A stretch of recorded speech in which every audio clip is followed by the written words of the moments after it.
Kontestasi jelang 2024 kian memanas. Bagaimana tidak, sejumlah isu digulirkan bagi para bakal calon yang akan menghadapi pemilu 2024. Baru-baru ini isu yang menjadi sorotan mengenai Menteri Pertahanan sekaligus bakal capres dari Koalisi Indonesia Maju, Prabowo Subianto diterpa isu menampar Wakil Menteri Pertanian dalam rapat. Prabowo menyatakan berita hoax ini adalah bagian dari efek negatif internet bagi generasi muda di era teknologi modern saat ini. Tadi saya catat itu benar, ini tantangan bagi kita semua. Ya tapi memang ini ancaman dunia maya ini luar biasa. Sekarang cepat menyebarkan fitnah, hoax, yang aneh-aneh. Saya dibilang menempeleng Wakil Menteri Pertanian. Ya aku tidak tempeleng. Wakil Menteri, orang itu tidak pernah saya, mungkin selama 4 tahun saya di pemerintah baru sekali saya bicara sama dia. Karena saya ini menteri, ya kan? Menteri bicara sama menteri, kan kira-kira begitu. Tapi kebohongan itu ada yang ketahuan. Tak hanya Prabowo, kami lansir dari website kominfo.go.id, sejumlah isu dan berita bohong hoax juga menerpa dua bakal calon presiden lain, yakni Ganjar Pranowo dan Anies Baswedan. Dalam sebuah unggahan video di media sosial, mengklaim mantan Gubernur DKI Jakarta yang saat ini Capres Anies Baswedan ditahan selama 20 hari, padahal klaim ini adalah keliru. Diketahui gambar tersebut adalah hasil suntingan dan identik dengan artikel yang dirilis media online pada 17 Februari 2022. Tak hanya itu, isu Kominfo juga memperlihatkan ada 2 pendukung Anies Baswedan ditangkap karena mengancam Presiden Joko Widodo. Setelah dicek kebenarannya, informasi ini adalah tidak benar. Video yang diunggah bukanlah 2 pendukung Anies, melainkan video mengenai perampokan di daerah Batam. Baca Pres Ganjar Pranowo juga terkena isu hoax, salah satunya mengenai pemilihan cawapres Ganjar. Yaitu dalam laman Kominfo ada sebuah unggahan bahwa teka-teki cawapres Ganjar terungkap, yaitu Said Akil Siraj. Faktanya, klaim dalam unggahan tersebut tidak benar. Foto merupakan hasil suntingan dari foto asli. Padahal, foto yang diambil merupakan bagian dari kegiatan Rektor Unusra yang dilantik di Jakarta. Menghadapi ancaman hoax dalam pemilu, Menkominfo Budi Ari menegaskan bahwa sebaiknya masyarakat jeli dalam menerima sebuah informasi.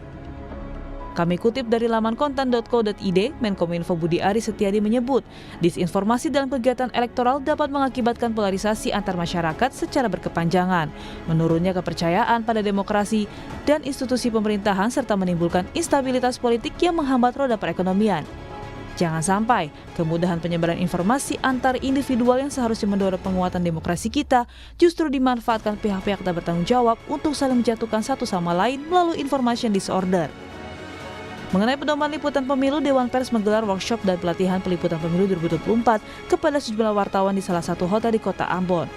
Dewan Pers juga mengingatkan media untuk tidak menggunakan media sosial sebagai sumber berita. Workshop ini bertujuan untuk menekankan beberapa pedoman, yaitu wartawan dan pers harus independen dalam peliputan pemilu, harus imparsial, tidak memihak, serta tetap mengedepankan kode etik jurnalistik secara profesional. Pelatihan dan pembekalan wartawan di seluruh Indonesia menyambut tahun politik ya pemilu 2024. Nah, diharapkan dengan adanya workshop ini maka para wartawan dan media di seluruh Indonesia bisa melakukan liputan-liputan yang bermutu yang memberikan informasi kepada publik ya dalam proses pemilu dan sampai nanti pada pemilu 2024.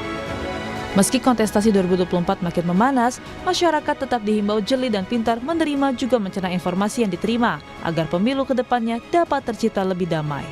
Tim Liputan, Kompas TV.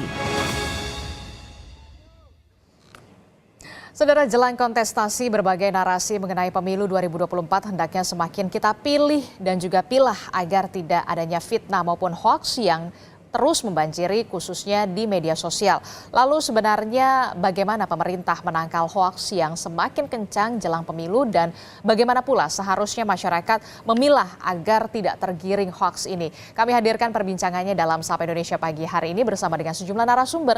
Ada founder Drone Emprit dan Media Kernels Indonesia Ismail Fahmi dan juga ada Dirjen Informasi dan Komunikasi Publik Kominfo Usman Kansong. Kami juga sebelumnya sudah mengundang Bawaslu untuk dialog hari ini namun belum mendapatkan respon hingga pagi ini. Tapi nggak apa-apa, kita akan tetap memperbincangkan soal bagaimana ancaman hoax jelang Pilpres 2024 ini. Saya langsung ke Pak Usman dulu.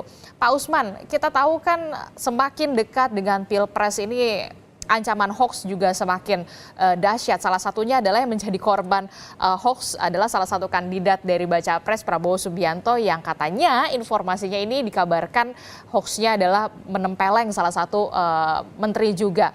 Nah, apa yang perlu kemudian dicermati dari penyebaran hoax ini apalagi di jelang Pilpres 2024 ini?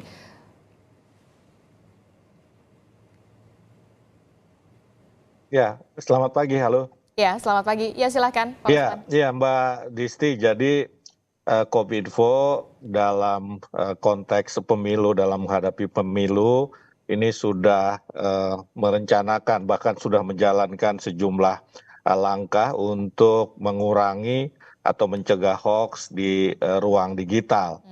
Ya, kita punya mekanisme untuk mengidentifikasi hoax.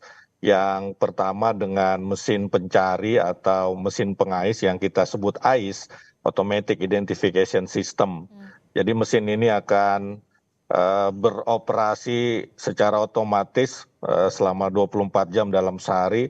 Dan kalau menemukan hoax politik maka dia akan identifikasi. Yang kedua melalui patroli siber atau cyber patrol, ini tim yang terdiri dari 3 kelompok bekerja dalam 3 shift.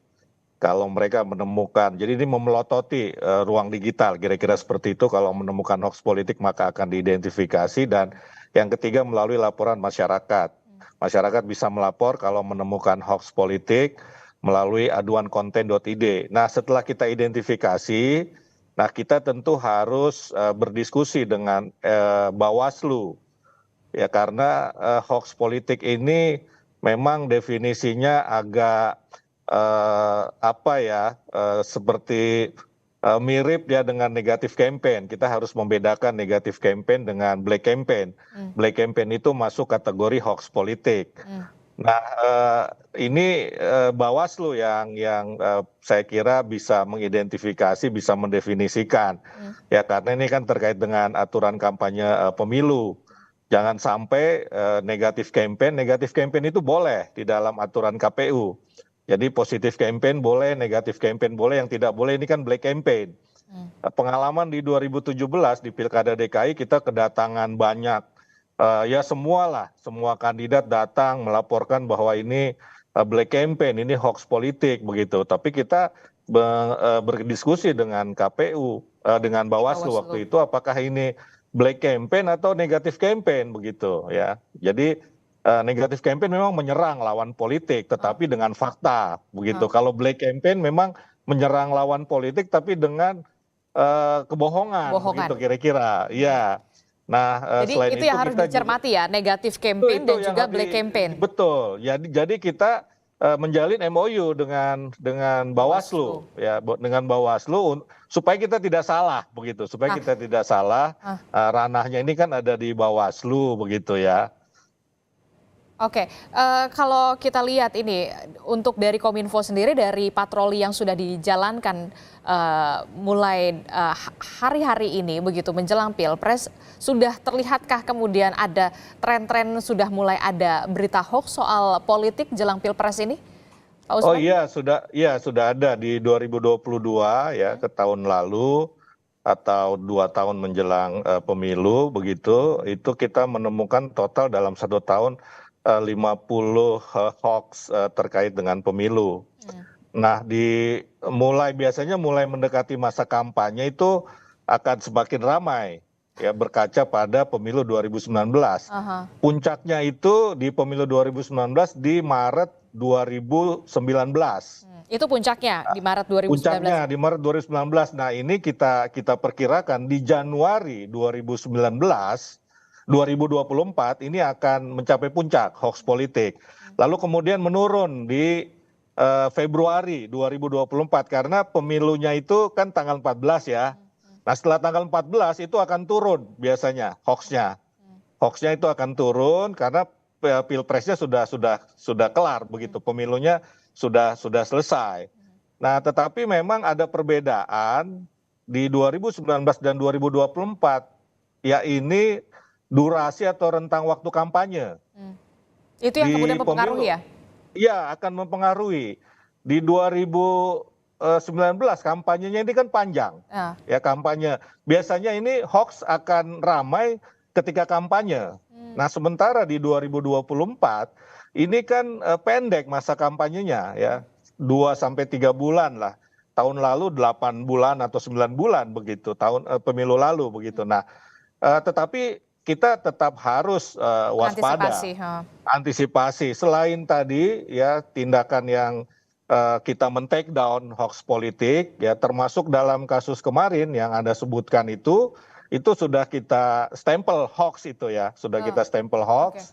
Karena ada konfirmasi dari Presiden Jokowi misalnya dan juga dari beberapa narasumber bahwa itu tidak benar itu Untungnya langsung terjadi bergerak cepat begitu. juga ya. Iya, dan selain itu kita juga melakukan literasi digital ya, apalagi disupport oleh masyarakat sivil. Misalnya Mavindo ya, Mavindo ini sedang melakukan edukasi kepada masyarakat bagaimana mengidentifikasi hoax. Oke. Ya, salah satu rumusnya itu kan too good to be true or too bad to be true ya. Itu harus kita curigai. Kasus kemarin itu kan too bad to be true ya, terlalu buruk untuk benar begitu. Oke, saya ke Pak Ismail dulu. Pak Ismail, ini kan sebagai organisasi yang kemudian khawatir sekali terhadap berita hoax. Lalu bagaimana Anda melihat informasi yang disuguhkan saat ini? Karena trennya sudah pasti, kemudian ketika ada pilpres trennya pasti akan meningkat penyebaran hoax ini. Apalagi di dunia maya, di media sosial, dahsyat sekali. Jadi kalau saya lihat memang kalau dulu kan calon katakan 2 gitu ya. Mungkin kalau calon 3 gitu berarti jumlah hoaxnya bisa 3 kali lipat. Jadi potensinya itu seperti itu kalau dilihat. Dan pertama dari mana datangnya? Kemudian pertama dari para pendukung atau tim sukses. Mereka kalau ke calonnya sendiri masing-masing pastikan positif. Tapi ke calon yang lain biasanya berusaha untuk membangun persepsi negatif. Nah, persepsi negatif ini bisa potensi mengandung disinformasi. Ya kira ini ya. Kemudian yang kedua, kalau kita lihat seperti contoh yang lagi tampil sekarang yang di stempel hoax itu banyak sekali di YouTube, Mbak. Nah, itu datangnya dari mana? Udah cukup lama gitu saya perhatikan. Sebetulnya masalah ekonomi ini. Banyak sekali orang-orang membuat kanal-kanal YouTube, tujuannya adalah mendapatkan view yang tinggi.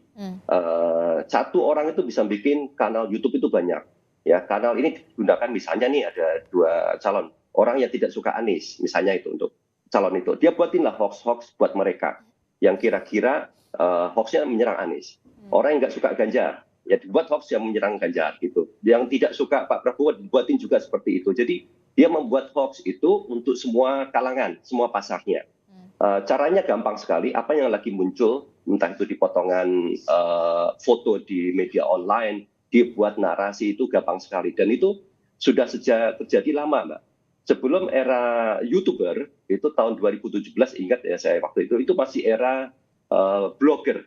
Jadi pada era blogger itu mereka membuat konten sama, tujuannya supaya dapat AdSense kan, dapat AdSense. Ya, dia itu di wawancara itu yang membuat hoax. Dia dapat keuntungan 1 tahun, sebulan itu 100 juta. Dia membuat 80 website waktu itu.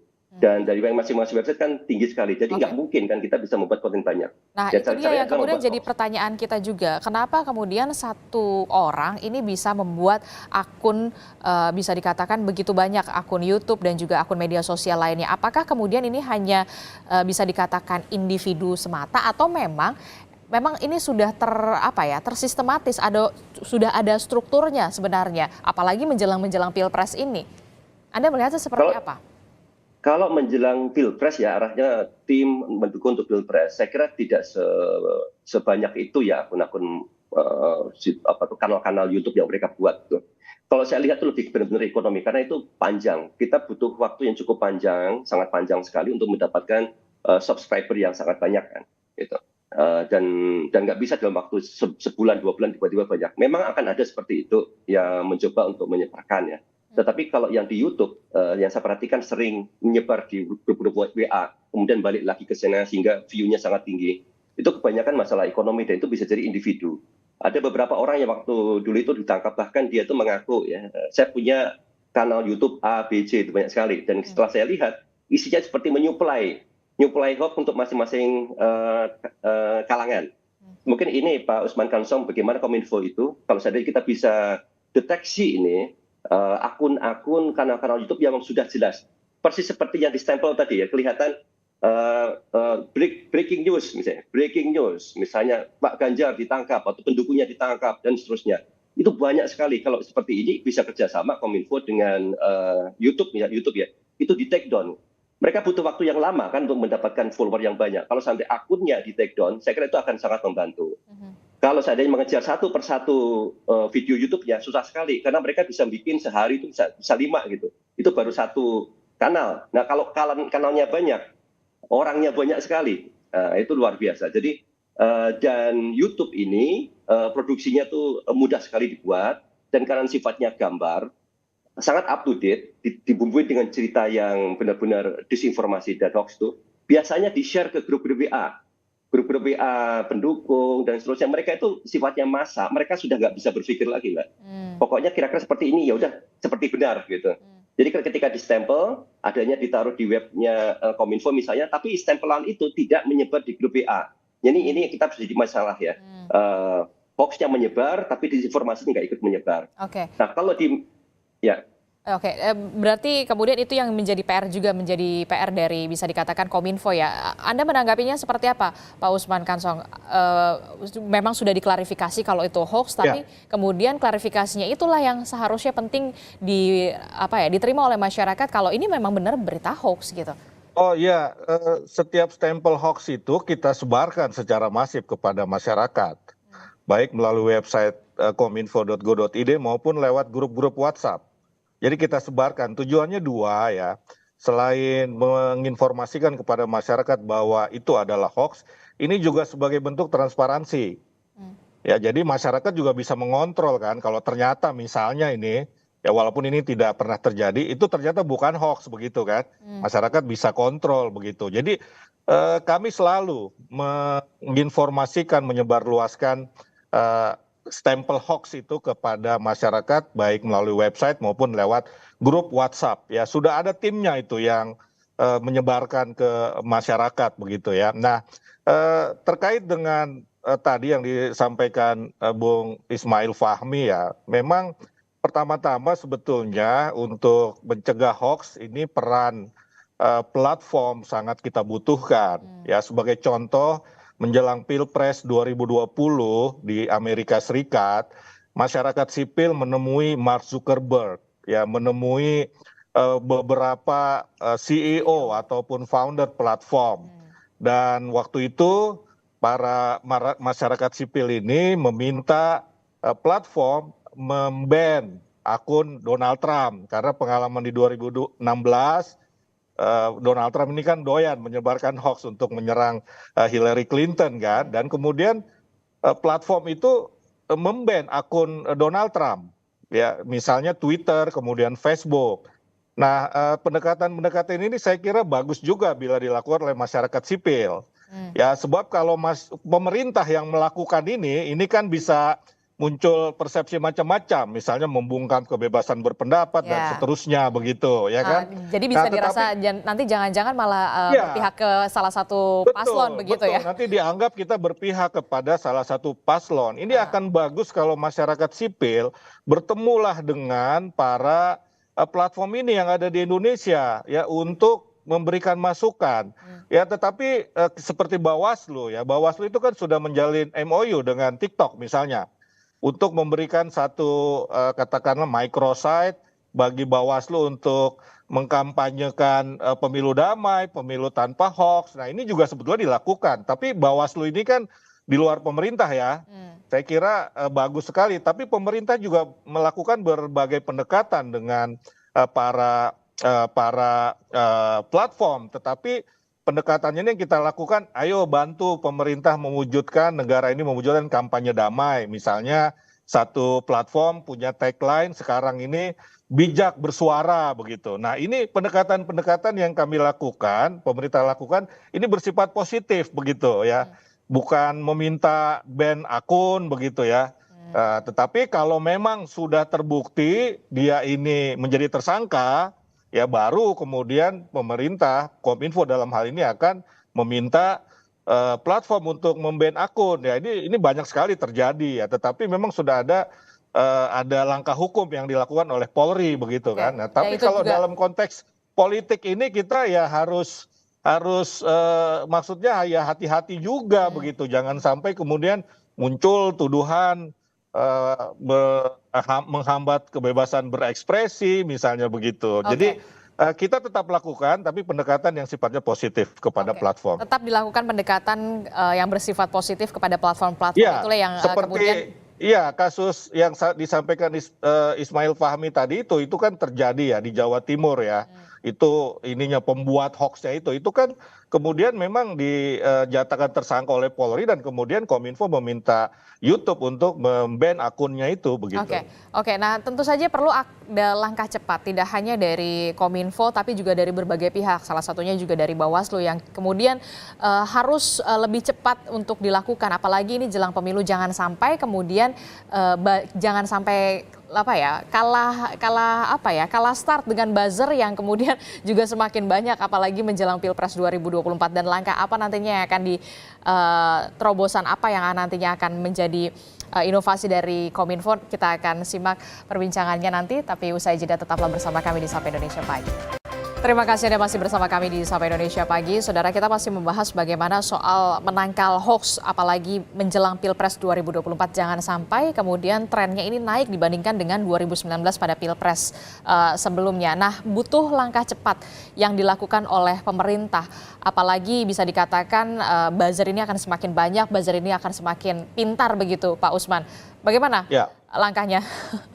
Ya, jadi kita pertama-tama itu tadi saya sampaikan ya, ada dua sebetulnya hal yang bisa mengurangi hoax ya, dalam hal ini hoax politik. Yang pertama adalah tanggung jawab ataupun kontribusi platform. Nah, yang kedua adalah lewat regulasi ya. Kalau tanggung jawab platform ini kan istilahnya voluntary regulation begitu, self regulation ya. Tentu ini ada batasnya karena itu harus ada regulasi dari negara, dari pemerintah begitu. Dalam hal ini kalau pemilu KPU ya, KPU ini bisa menciptakan PKPU ya untuk mengurangi namanya hoax tadi itu. Nah, platform ini betul-betul bertanggung jawab karena mereka punya mekanisme sendiri ya, yang kadang-kadang kalau kita coba masuk ke dalam situ mereka menolak ya. Contohnya publisher right lah. Kita ini kan ingin mengatur sebetulnya ya. Tadi yang disampaikan Bung Ismail Fahmi, motif ekonomi ini kan karena sistem mekanisme yang diciptakan oleh platform. Kalau diklik banyak, dia ditonton banyak, maka dia dapat duit banyak kan begitu. Maka dibuatlah konten-konten yang kira-kira akan clickbait begitu. Nah, berarti kan di sini mekanisme platform ini yang bisa mengurangi hoax. Nah, jadi saya kira mari kita sama-sama ya tuntut tanggung jawab platform, tuntut kontribusi platform untuk mengurangi hoax, dan pemerintah dalam hal tertentu, dalam tingkat tertentu, tadi seperti saya sampaikan sudah melakukan pendekatan dengan platform. Ya, dengan platform supaya mereka, ayo kita sama-sama mewujudkan pemilu yang damai. Yang kedua, regulasi. Kalau regulasi yang sudah tersedia kan ada Undang-Undang ITE misalnya begitu, ada PP 71 2019, ada peraturan Menkominfo nomor 5 tahun 2020 dan 2021 ya. Tetapi terkait spesifik pemilu ini KPU bisa mengeluarkan PKPU, peraturan KPU begitu, terkait dengan penggunaan media sosial untuk kampanye ya. Misalnya berapa banyak sih satu kandidat boleh memiliki akun misalnya begitu. Kemudian transparansi, penggunaan big data dan micro targeting misalnya. Kemudian juga platform juga harus ya paling nggak terbuka kepada KPU terkait dengan algoritmanya begitu misalnya ya. Tetapi apakah masih cukup waktu ini bagi KPU untuk menyusun regulasi-regulasi tersebut begitu? Oke, masih cukup waktu atau enggak? Karena pasti sudah sibuk ya. Betul, bahkan parpol juga harus, dan kandidat ini juga harus transparan. Tapi bisa nggak kemudian Kominfo ini masuk melalui Undang-Undang ITE bekerja sama dengan kepolisian soal untuk kemudian menjerat ini dengan Undang-Undang ITE, men-take down, bisa nggak masuk dari situ? Kalau memang sudah benar-benar akun ini sudah mengkhawatirkan begitu? Iya, bisa saja kan undang-undang yang dipakai pertama pasti undang-undang pemilu ya, yang lex spesialis kan begitu. Ah, Kemudian bisa saja undang-undang yang lain, jungto istilahnya begitu, undang-undang ITE bisa dipakai. hmm, Dan dalam pemilu ini kan ada yang namanya Gakumdu, penegakan hukum terpadu, yang terdiri dari Bawaslu, Polri dan Kejaksaan. Nah, Kominfo tidak masuk di dalam sistem itu begitu loh, dalam Gakumdu. Tetapi kita bisa berkontribusi misalnya memberikan fakta-fakta, bukti-bukti ya bahwa seseorang katakanlah begitu satu peserta pemilu ini memang ya suka menebar hoax begitu kan. Dan menebar hoax itu termasuk pelanggaran undang-undang ITE begitu. Bisa Oke. saja seperti itu kita Oke. lakukan. Jadi aspek penegakan hukumnya kalau take down itu kan lebih ke mekanisme korektif ya. Ah. Kita mengoreksi ya ini. Nah, yang namanya represif ya itu tadi penegakan hukum terpadu, Gakumdu pemilu itu. Oke, kita dari tadi berbicara soal bagaimana pencegahan, kemudian penindakannya akan seperti apa, men-take down segala macam. Tapi Pak Ismail, apa sih yang perlu kemudian diketahui oleh masyarakat? Perbedaan jenis-jenis informasi yang ini udah pasti hoax nih. Ada nggak ciri-ciri khususnya? Apakah ada bentuk yang tadi seperti Pak Ismail mengatakan ada kalimat breaking news atau seperti apa? Ada nggak ciri-ciri khusus yang biasa dilakukan oleh oknum-oknum ini yang penyebar hoax, buzzer-buzzer ini agar memilih apa ya bisa clickbait begitu, yang juga perlu diantisipasi oleh kita sebagai warga? Oke, kalau kita berikan dua ya, hoax yang dibuat katakan mungkin oleh pendukung, tim strategis. Mereka pasti berusaha untuk membuat secara seelegan mungkin ya, seelegan mungkin, tidak mudah kelihatan, karena ingin mempengaruhi opini publik melalui pesan-pesan yang tertutup ya. Tapi mereka akhirnya percaya. Tetapi hoax yang sifatnya untuk ekonomi tadi saya bilang tadi, seperti yang di dalam insert di Stanford Kominfo kan banyak sekali. Itu jelas sifatnya clickbait, ada breaking news, ditangkap, dan seterusnya. Gambar-gambarnya seperti real ada. Jadi mereka itu menggabungkan gambar real ya, supaya masyarakat percaya, ditambah dengan narasi yang sudah difabrikasi. Dengan judul-judul yang sifatnya bombastis. Karena kalau tidak bombastis, orang nggak tertarik untuk ngeklik. Gitu. Heboh, ditemukan, kemudian terbuka, dibuktikan, ditangkap. Nah, itu sebagai contoh-contoh yang banyak digunakan. Dan akun-akun seperti ini kan sebetulnya banyak ya. Mungkin salah satu yang bisa kita lakukan untuk membantu masyarakat. Tadi katakan Kominfo tidak, dan bagus juga ya, Kominfo tidak langsung kemudian take down karena persepsi negatif bisa muncul. Tapi kan ada kerjasama antara Kominfo dengan masyarakat sipil, dengan Mavindo dan media-media. Kita bisa supply dengan list akun-akun yang selama ini membuat hoax, dan memang ketika ada analisis untuk waktu yang lama, jelas mereka tidak terafiliasi kepada partai politik, benar niatnya adalah ekonomi, niatnya benar-benar untuk mendapatkan keuntungan dari iklan ya yang muncul untuk ekonomi, tapi dengan cara merusak itu masyarakat lewat informasi yang salah.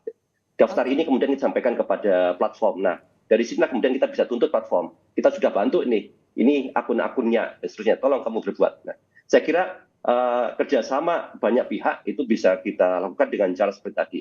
Ada satu lagi pelajaran yang menarik pada saat Pilpres 2019, Pak.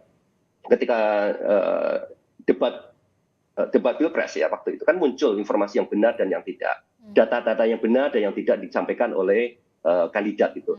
Dan salah satu yang potensial menjadi sumber untuk melakukan cek fakta itu adalah media. Waktu itu media berkumpul, mereka langsung ngecek pernyataan itu benar atau tidak. Dan di dalam peta jejaring media sosial yang saya gambarkan ya pakai drone itu, media itu ada di tengah. Masyarakat itu akhirnya mengkonsumsi informasi dari media. Ya, jadi ini sangat penting ketika ada informasi yang salah, tim media dengan Mavindo mereka segera membuat klarifikasi. Seperti ini sekarang sudah dilakukan, dan terus dilakukan dengan cara supaya masyarakat bisa langsung dapat informasi yang tepat. Di samping masyarakat itu diajarkannya bagaimana mendeteksi, di samping itu juga sekarang begitu banyak masa yang masih nggak tahu mereka gimana cara deteksi. Bahkan orang yang sudah pengalaman pun, kadang profesor, dokter, itu masih kemakan. Artinya tetap perlu yang namanya flagging, tagging, yang kemudian disebarkan luas oleh media itu untuk membantu mereka yang masa yang nggak tahu membedakan mana yang hoax dan bukan. Oke, jadi sebenarnya siapa sih target market pasar penyebar hoax ini? Karena kalau misalkan kita gitu ya memang melek digital, kemudian melek juga literasi, kita akan mengecek ke media-media mainstream yang bisa dikatakan memang benar dan kredibel. Lalu bagaimana dengan target market pasar mereka sebenarnya? Dan bagaimana mengantisipasinya pula? Target marketnya ya, saya kira kelihatan jelas kok mereka yang emosional ya, ada hubungan emosi itu bisa jadi hubungannya karena urusan keagamaan ya. Oh. Jadi hoax keagamaan itu banyak. Dulu itu ada hoax pada saat pengumpulan donasi ya untuk Palestina. Ustadz Hadi Hidayat ditangkap karena menggelapkan 30 miliar. Wah, ada gitu. Dan itu di satu kanal dia bikin seperti itu lebih dari 10 gitu. Ustadz Hadi Hidayat ditangkap polisi. Dan itu, ini kan fitnah yang luar biasa. Dan gambarnya diubah, diedit. Sekarang kan kita juga lihat juga. Ya mungkin tokoh politik siapa, kemudian lagi di rumah sakit, kemudian dengan bantuan artificial intelligence, mereka dengan mudah, tolong gabungkan foto ini tapi wajahnya diganti. Gitu.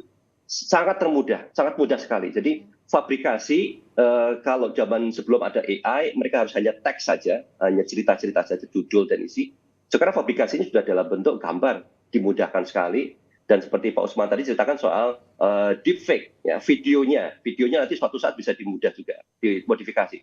Tapi untuk deepfake ini mungkin masih sedikit, tapi modifikasi gambar ini sudah sangat dimudahkan. Jadi kelompok-kelompok yang mereka ada afiliasi dengan agama, dengan politik, dengan isu-isu tertentu yang mudah disulut informasinya, mereka adalah kandidat calon pasar yang sangat tinggi untuk melihat video itu. Oke, tapi Anda melihatnya untuk tren 2024 ini, apakah akan ada kenaikan, masih ada kenaikan di situ untuk penyebaran hoax dan SARA juga masih ada? Anda melihatnya seperti apa? Apakah justru akan lebih menurun dengan banyaknya kampanye-kampanye semacam ini yang dilakukan, apalagi masa kampanye di KPU sendiri dipersingkat begitu?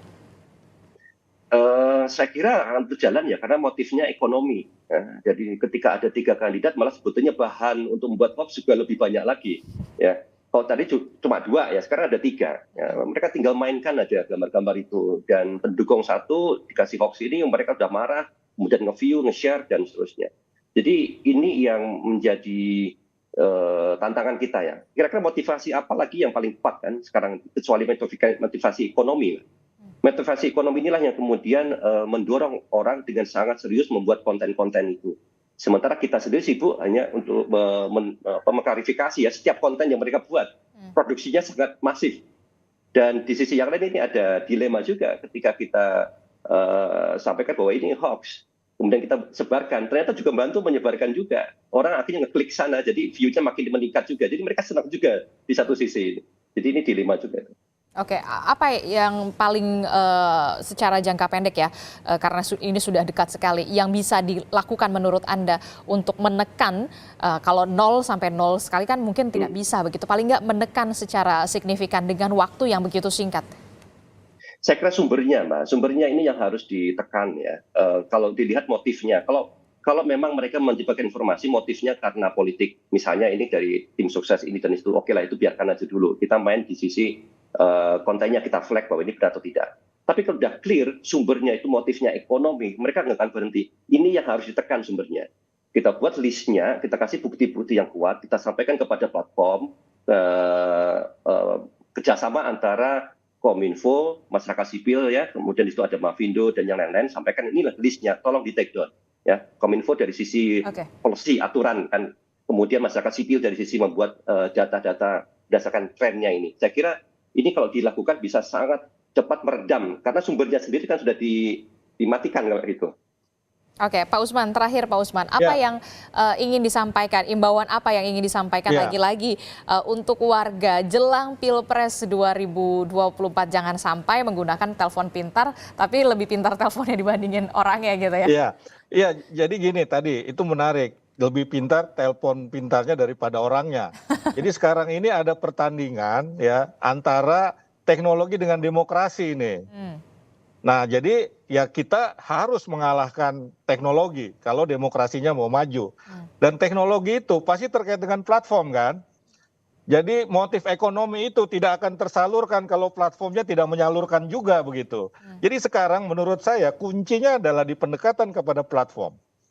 Ya, supaya hoax itu tidak menyebar lewat platform. Kan sekarang diskusinya itu, teknologi gitu, platform. Jadi seheboh apapun motivasi orang secara ekonomi, dia tidak akan tersalurkan kalau platform punya kontribusi, punya tanggung jawab dalam mewujudkan pemilu damai. Nah, karena itu mari sama-sama kita ajak platform ya untuk mewujudkan pemilu di Indonesia yang damai begitu, yang jujur, adil, dan sehingga bisa menghasilkan pemimpin yang memang kita harapkan bisa membawa Indonesia pada kemajuan, pada kesejahteraan. Oke, dan untuk pengguna media sosialnya seperti apa?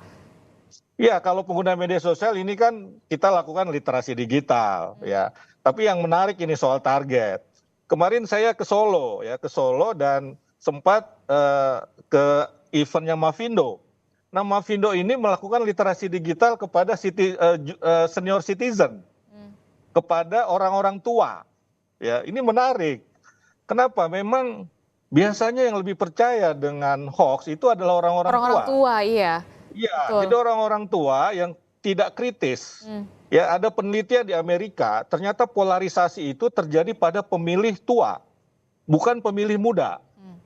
Nah, mereka ini umumnya menerima hoax ini lewat aplikasi tertutup atau private application ya, misalnya WhatsApp keluarga begitu.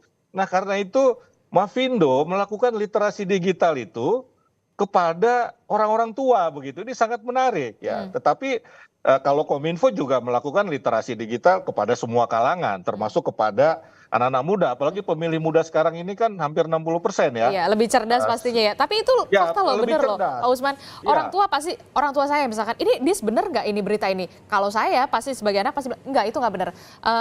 Langsung ke media mainstreamnya ini yang benar segala macam. Tapi bagaimana dengan orang tua yang lain begitu kan? Itu yang kemudian harus di literasi digitalnya harus lebih ditingkatkan ya, Pak Usman ya.